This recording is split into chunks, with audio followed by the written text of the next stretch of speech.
You ask Tiger to calculate. This deals with the order of operations. The final result is -38. Let's solve it step by step. We begin by calculating the expression inside the parentheses.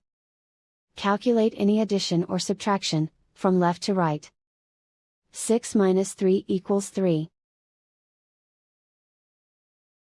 Simplify exponents and square roots.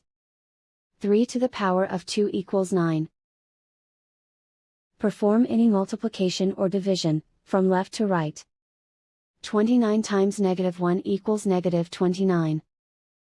Calculate any addition or subtraction, from left to right. -29 minus 9 equals -38. And so the final result is -38.